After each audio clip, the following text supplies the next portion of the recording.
नाजरीन अस्सलाम वालेकुम। सियासत की खबरों में आप सबका इस्तकबाल है। एमबी बिरला प्लानिटोरियम के research academy director Devi Prasad Tiwari ने बताया कि आज 7 अगस्त को मुल्क भर में जज़वी चांद ग्रहण होगा। ये चांद ग्रहण रात 10:52 से शुरू होगा और रात 12:48 पर ख़त्म होगा। चांद जब मुकम्मल तौर पर खुला में कराह अर्ज़ के सामने आ जाएगा तो एक नादिर और काबिल दीद फलकियाती नज़ारा होगा। ये चांद ग्रहण एशिया और ऑस्ट्रेलिया के अलावा यूरोप और अफ्रीका के अक्सर हिस्सों में देखा जाएगा। बाबरी मस्जिद अराजी तनाज़ा केस की 11 अगस्त से समाअत होगी। Chief justice of India justice Jayesh Khyber ने बाबरी मस्जिद अयोध्या अराजी तनाज़ा केस में अपीलों की समाअत के लिए 3 जजेस के खुसूसी बेंच को तश्कील दिया है। इस बेंच ने 3 जजेस जस्टिस दीपक मिश्रा, अशोक भूषण और अब्दुल नज़ीर 11 अगस्त दिन के 2 बजे से अपीलों की समाअत करेंगे। 21 जुलाई को बीजेपी लीडर सुब्रमण्यम स्वामी ने इस मामले को चीफ जस्टिस जयेश खैबर के सामने पेश किया था और कई दहों पुराने तनाज़े की आजिलाना यकसुई की इस्तदा की थी। बेंच ने कहा कि हम असल मामले की जल्द से जल्द समाअत शुरू करेंगे और इस पर फैसला करेंगे। पाकिस्तान तहरीक इंसाफ के चेयरमैन इमरान खान की साबिक अहलिया और समाजी कारकुन रेहाम खान ने आयशा गुललाई और अमीर मुकाम से राब्ते के हवाले से की जाने वाली ख्यासाराइयों को मुस्तरद करते हुए कहा कि इनका पीटीआई की साबिक रहनुमा आयशा गुललाई से कोई ताल्लुक़ नहीं है, जिन्होंने हाल ही में इमरान खान के किरदार पर संगीन नवियत के इल्ज़ाम लगाए हैं। हरीपुर में प्रेस कॉन्फ्रेंस से खिताब के दौरान रेहाम खान का कहना था कि मैं पीठ पीछे वार करने वालों में से नहीं हूँ और ना ही किसी को जवाबदा हूँ। इनका कहना था कि इनका राब्ता मुस्लिम लीग के रहनुमा अमीर मुकाम से नहीं हुआ। इनका मजीद कहना था कि ना ही नवाज शरीफ ने और ना ही किसी और फ़र्द ने इन्हें किताब लिखने को कहा था। वाज़ेह है कि गुज़िश्ता दिनों मुस्लिम लीग के रहनुमा हनीफ अब्बासी ने मीडिया के सामने कहा था कि रेहाम खान एक किताब लिख रही हैं, जिसके बाद से रेहाम खान पीटीआई के रहनुमाओं की तनकीद की जद में थी। रेहाम खान ने हरीपुर में मीडिया के नुमाइंदों को बताया कि किसी को बदनाम करना हमारी रिवायत का हिस्सा नहीं। इनका कहना था कि मैं किसी मंसूबे का हिस्सा नहीं, मेरा मंसूबा साज़ अल्लाह है और हर कोई जानता है कि मेरी तलाक़ के बाद मुझे किस तरह बदनाम करने की कोशिश की गई। सियासी बसीरत दूरअंदेशी में माहिर मुखालिफिन के खीमा में शातिर और होशियार सियासतदान की पहचान रखने वाले वज़ीर आला तेलंगाना के चंद्रशेखर राव कहीं गुमराही का शिकार तो नहीं हो गए। जीएसटी की तायद में चंद्रशेखर राव की जल्दबाजी और इजलत में किए गए फैसले शोबे फाइनेंस के ओहदेदारों की जल्दबाजी का नतीजा तो नहीं? क्या इन ओहदेदारों ने इन्हें गुमराह तो नहीं किया? ये ऐसे सवालात हैं जिनके जवाब जारिया दिनों में हुकूमत की बेचैनी से साबित हुए हैं। नई रियासत को तरक्की और मिसाली रियासत बनाने की दौड़ में चंद्रशेखर राव ने मरकज़ के हर फैसले पर इनकी तायद की। ताहम जीएसटी की अमलावरी पर भी उन्होंने फौरी अपना मौक़िफ़ ज़ाहिर करते हुए मरकज़ की भरपूर तायद कर दी। लेकिन जिन तौक़ात को उन्होंने मरकज़ से वाबस्ता रखा था, इन तौक़ात में मरकज़ पूरा नहीं उतर सकी और मरकज़ के इक़दामात चंद्रशेखर राव के ख्वाबों की ताबीर और सुनहरे तेलंगाना के क़याम में रुकावट साबित हो रहे हैं। ज़राई शोबे में तरक्की के लिए बावकार मिशन भागीरथी, डबल बेडरूम मकानात की तामीर के प्रोजेक्ट और इन स्कीमात की अमलावरी में जीएसटी एक बड़ी रुकावट बन गई है। लिहाजा इस सिलसिले में बारहा रियासती हुकूमत की जानिब से नुमाइंदगियाँ जारी है कि आया जीएसटी के औसत को कम किया जाए। जीएसटी के निफाज के बाद इन प्रोजेक्टों की अमलावरी में बड़ा मसला पैदा हो गया है। जिन अशिया का इस्तेमाल इन प्रोजेक्टों की अमलावरी के लिए दरकार है, इन पर 28% जीएसटी पाया जाता है, जबकि रियासती वजीर KT रामाराव ने मरकज़ से नुमाइंदगी भी की है कि इन प्रोजेक्टों पर 28% के बजाय जीएसटी की शरह को 5% किया जाए। अगर मरकज़ अपने मौक़िफ़ पर अटल रहता है तो फिर तेलंगाना रियासती हुकूमत को 19,200 करोड़ का ज़ायद बोझ आयद होगा। मज़कूरा प्रोजेक्ट चीफ मिनिस्टर तेलंगाना की दिली तमन्ना और आरजू है, जिसकी कामयाबी से वो 2019 की कामयाबी का निशाना रखते हैं। वज़ीर आला को यकीन था कि मरकज़ इनके तौक़ात के मुताबिक मरकज़ी इमदाद जारी करेगा, लेकिन दरमियान औक़ात मरकज़ की खामोशी इन प्रोजेक्टों को हरी झंडी के बजाय लाल झंडी दिखाने का मौजब बन गई है, जो हुकूमत को परेशानी में मुब्तला करने का ज़रिया बन सकती है। शायद यही वजह तस्वुर की जा रही है कि हालिया दिनों चीफ मिनिस्टर के चंद्रशेखर राव ने धमकी दे दी कि वो इनकी दरख्वास्त की अदम कबूलियत पर अदलिया से मसले को रुजू करेंगे। इस सिलसिले में वज़ीर आला तेलंगाना मरकज़ी वज़ीर फाइनेंस अरुण जेटली को कई खतूत रवाना कर चुके हैं और जीएसटी के इजलास में वज़ीर फाइनेंस ने भी अपना और रियासत का मौक़िफ़ पेश किया, लेकिन मरकज़ के कान पर जूं तक नहीं रेंगी। आखिर क्या वजह है कि तेलंगाना हुकूमत की दरख्वास्त को मुसलसिल नज़रअंदाज कर दिया जा रहा है?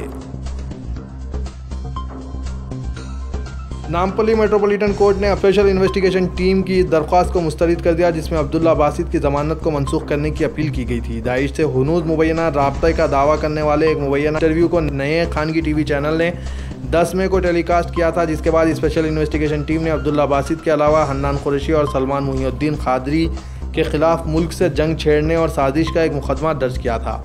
SIT ने अब्दुल्ला बासित की साबिका केस में दी गई जमानत को मनसूख करने की दरख्वास्त दाखिल की थी, जिस पर एडवोकेट M.A. अजीम ने अदालत में बहस करते हुए इस्तेदलाल पेश किया कि इनके मौकिल के इंटरव्यूज़ जो खानगी TV चैनल पर नशर किए गए हैं बेबुनियाद और झूठे हैं। उन्होंने बताया कि अब्दुल्ला बासित साबिका केस में दी गई मशरूत जमानत के मुताबिक हर हफ्ते SIT के दफ्तर पहुँचकर अपनी हाजिरी दे रहे हैं। खानगी TV चैनल की जानिब से दिखाए गए इंटरव्यू इसलिए झूठे हैं चूँकि वीडियोस से छेड़छाड़ की गई और इसे तोड़ मरोड़ कर TV में पेश किया गया। मेट्रोपॉलिटन सेशन कोर्ट ने सरकारी वकील और वकील दिफा के बहस के बाद SIT की दरख्वास्त को खारिज कर दिया। मरकजी मुमलिकती वजीर लेबर व रोजगार बंदारू दत्तात्रेय ने आज चीफ मिनिस्टर तेलंगाना के चंद्रशेखर राव के उस बयान पर शदीद तनकीद की जिसमें राव ने रियासत में जारी आबरसानी सड़कों की तामीर और आबपाशी स्कीमात पर GST लागू रखने के फैसले पर बरहमी का इजहार किया था। KCR ने एक बयान जारी करते हुए सरकारी स्कीमात पर GST के लुज़ूम पर GST कौंसिल में लिए गए एक तरफा फैसले पर बरहमी जाहिर की थी और ये धमकी दी थी कि रियासती हुकूमत मरकज़ के एक तरफा फैसले के खिलाफ कानूनी लड़ाई लड़ेगा। आज मीडिया नुमाइंदों से बात करते हुए बंदारू दत्तात्रेय ने कहा कि GST कौंसिल में इन स्कीमात पर 12% टैक्स के लुज़ूम का फैसला किया गया। उन्होंने कहा कि इस फैसले को मरकज़ का एक तरफा फैसला करार नहीं दिया जा सकता। इस कौंसिल में तेलंगाना के वजीर भी शामिल हैं। बंदारू दत्तात्रेय ने याद दिलाया कि GST कौंसिल में मरकज़ से ज़्यादा रियासती हुकूमतों को बोलने का बहुत ज़्यादा मौका है। इस तनाजुर में एक तरफा फैसले की कोई गुंजाइश बाकी नहीं रहती। मुल्क भर में गौकशी पर पाबंदी का मुतालबा करते हुए ऑल इंडिया एमा तंजीम के सरबराह और मुफ्ती उमर अहमद इलियासी ने आज कहा कि गाय को कौमी जानवर करार दिया जाना चाहिए। उन्होंने मजहबी जज्बात से ताल्लुक़ रखने वाले एक ग्रुप की हिमायत करते हुए कहा कि गाय का एहतराम करना हर हिंदुस्तानी शहरी का फ़र्ज़ है। उन्होंने इस बात पर तनकीद करते हुए कहा कि केरला, गोवा और शुमाल मशरक़ी रियासतों में बीफ खुलेआम खाया जा रहा है, जबकि बाद रियासतों में बीफ पर पाबंदी आयद कर दी गई है। हम चाहते हैं कि मुल्क भर में यकसा कानून नाफिज किया जाए और ज़ूबिया गौ को बंद किया जाए। इसके अलावा गाय को कौमी जानवर करार दिया जाए। Deputy chief minister Mohammad Mahmood Ali ने खानगी टूर ऑपरेटर्स के आज़मीन हज को GST से इस्तिस्ना के लिए चीफ मिनिस्टर चंद्रशेखर राव को मुतला करके रियासती हुकूमत की जानिब से वज़ीर आज़म को तहरीरी नुमाइंदगी का यकीन दिलाया और कहा कि वो इस काम को सवाब की नीयत से करेंगे, क्योंकि वज़ीर आला का भी यह एहसास है कि आज़मीन हज की खिदमत किसी सवाब के काम से कम नहीं। इन ख्यालात का इजहार मोहम्मद महमूद अली ने अलमीज़ान टूर्स एंड ट्रैवल्स हज व उम्रे के ज़ेर एहतमाम आज़मीन हज 2017 के तरबियती इजलास में किया। अपनी हैदराबादी बीवी को धोखा देकर मुल्क फरार होने की कोशिश करने वाले एक खतरी शहरी को गोलकुंडा पुलिस ने गिरफ्तार कर लिया। पुलिस के मुताबिक सादिया नामी खातून ने एक हफ्ता कबल शिकायत दर्ज कराई थी कि अली बिन सालम नामी खतरी शहरी से इसकी शादी 2009 में हुई थी। टोली चौकी में इस शख्स ने जायदाद खरीदी थी। इन्हें 2 लड़कियां हैं। जायदाद फरोख्त करने के बाद सालम ने अपनी बीवी को छोड़ दिया था और वो मुल्क फरार होने की कोशिश कर रहा था कि इस असना में सादिया गोलकुंडा पुलिस से रुजू हुई और अपने शौहर के खिलाफ शिकायत दर्ज करवाई, जिसके बाद गोलकुंडा पुलिस ने अली बिन सालम के खिलाफ NOC जारी कर दिया था। खतर फरार होने से कबल एयरपोर्ट पर इसे इमिग्रेशन हुक्काम ने पकड़ते हुए गोलकुंडा पुलिस के हवाले कर दिया। गोलकुंडा पुलिस ने मुकदमा दर्ज करते हुए तहकीकात शुरू कर दी। इसी दौरान सादिया का कहना है कि इसके शौहर ने हैदराबाद में किसी और लड़की से दूसरी शादी की और ये लड़की बारकस या किंगकोटी की रहने वाली है। दूसरी शादी के बाद गुज़िश्ता 1.5 साल से शौहर ने अलहदगी इख्तियार की थी और वो लड़कियों की किफ़ालत के लिए तैयार नहीं थे और ना ही स्कूल की फ़ीस अदा कर रहे थे, जिसकी वजह से काफ़ी दुश्वारियाँ पेश आ रही है। कमिश्नर टास्क फोर्स और SR नगर पुलिस के एक मुश्तरका ऑपरेशन में ड्रग्स के कारोबार में मुलविस 2 रुकनी टोली बशमूल एक नाइजीरिया बाशिंदे को गिरफ्तार कर लिया गया और इनके कब्जे से 180 ग्राम कोकीन बरामद की गई। पुलिस के मुताबिक 37 साला ओगो गोवा जान बास्को नामी नाइजीरियाई बाशिंदा ड्रग्स का आदी है। वो जून 2016 में बिजनेस वीज़े पर हिंदुस्तान आया और मुंबई में ड्रग्स रैकेट चला रहा था।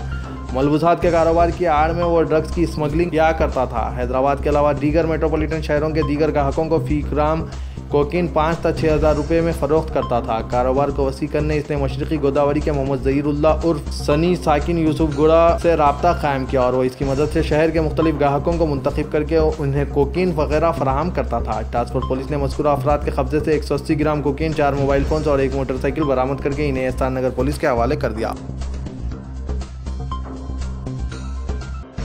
शादी के बहाने जिनसी इस्तेसाल पर एक शख्स के खिलाफ पुलिस बालापुर ने मुकदमा दर्ज कर लिया। बताया जाता है कि 22 साला अजमतुल्लाह ने 8वीं जमात की तालिबा को शादी के बहाने बिदर मुंतकिल किया और इस्मत रेजी की। इंस्पेक्टर बालापुर ने बताया कि 13 साला लड़की अजमत की बातों में आकर बिदर चली गई। अजमत ने इसे मकान में महरूस रखकर जिनसी इस्तेसाल किया। लड़की की जानिब से पुलिस में शिकायत किए जाने पर नौजवान के खिलाफ मुकदमा दर्ज कर लिया। टास्क फोर्स ने गांधीनगर पुलिस के साथ हफ्ते के दिन गांधीनगर में खोबा खाना पर धावा किया, जहां एक ऑर्गेनाइजर और एक खातून को गिरफ्तार कर लिया गया। पुलिस ने इनके कब्जे से एक सेलफोन, 20 कॉन्डम्स और 1050 रुपये नकद रकम जब्त कर लिए। मुलजिम की 50 साला पी मल्लिकार्जुना राव की हैसियत से शिनाख्त हुई है, जो शांति अपार्टमेंट गांधीनगर का साकिन है। इसके अलावा पुलिस ने 24 साला रुखसाना बेगम उर्फ सोनी बेगम साकिन कोलकाता को गिरफ्तार कर लिया। बताया जाता है कि मल्लिकार्जुन राव को कोलकाता और मुंबई से लड़कियों को लाता था और इस किराए के मकान में हर ग्राहक से 1000 से 1500 रुपये वसूल करता था।